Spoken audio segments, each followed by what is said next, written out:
புரட்சித் தலைவர் எம்ஜிஆரை தொடர்ந்து பல நடிகர்கள் அரசியலுக்கு வந்திருக்காங்க தமிழ்நாட்டில். இதில் யார் பெஸ்ட்ன்னு நீங்கள் நினைக்கிறீங்க? விஜயகாந்த்.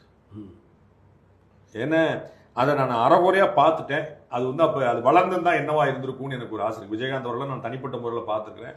அந்த கட்சி எப்படி வந்து விருட்சமாக வளர்ந்ததுங்கிற பார்த்துருக்கேன்.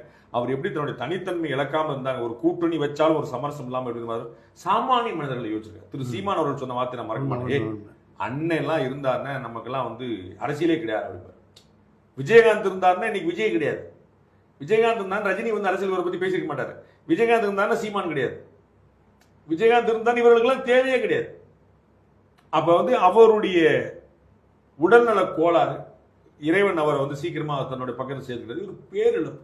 நல்ல மனுஷன், முதல்ல நல்ல மனுஷன், சந்தேகத்துக்கு அப்பாற்பட்ட மனுஷன். அதை வந்து அவர் கூட பழகுன அத்தனை பேர் சொல்லுவாங்க. அது வந்து விஜின்னு கூப்பிட்டு இருந்த நண்பர்கள்ல இருந்து அவன் வந்து கேப்டன் சொல்லிட்டு இருக்கிற நண்பர்கள் வரைக்கும். அது வந்து இன்னைக்கு காலைல ஒரு நண்பர் பேசினார். எங்க தெற்குல எங்க மாவட்டத்தில் இருக்கக்கூடிய ஒரு ஊரை சொல்லிட்டு, ஏன் இவ்வளவுக்கு பிறகு ஒரு 700 ஓட்டு நம்ம ஊர்ல வந்து விஜயகாந்த் இருக்குங்க அப்படின்றார். உங்களுக்கு புரியுங்களா? அதாவது அது வந்து ஒரு லாயல்ட்டி, அது வந்து வேற. அது வந்து ஏன்னா அவ்வளவு நல்ல மனுஷன். அது வந்து நிறைய உதாரணங்கள் சொல்லிட்டே போலாம். ஒரு அதே மாதிரி விகடன்லயோ விகடன் பேட்டியா குமந்தன் பேட்டியா ஒரு பேட்டில சொல்றாரு,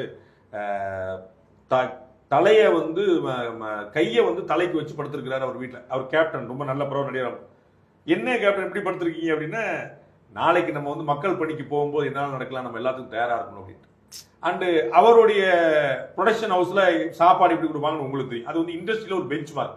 அதற்கு முன்னாடி கேரவேனுக்கு வேற போகும், ஸ்டார்களுக்கு வேற போகும், தொழிலாளர்களுக்கு வேற போகும், லேபருக்கு வேற போகும். இந்த இடத்துல விஜயகாந்துக்கு கிடைக்கக்கூடிய அதே கருவாட்டு குழம்பும் இது வந்து கீழே வரைக்கும் போய் நிற்கும். அதே டேஸ்ட் அதே இடம் தான் அப்படிங்கிறது வந்து அவர் பெரிய பெஞ்ச் மார்க். அதற்கு பிறகு பல நடிகர்கள் செய்யறாங்க, அதை மறுக்க இருக்குல்ல. ஆனா அவர் தான் ஆரம்பிச்சாரு. அப்ப என்ன, அவருக்கு வந்து காமன் மேனை பார்க்கிற தன்மை ஒன்று இருந்துச்சு. கீழே வரைக்கும் எல்லாரையும் வந்து அவருடைய எண்ணத்தை புரிஞ்சுக்கிட்டார்.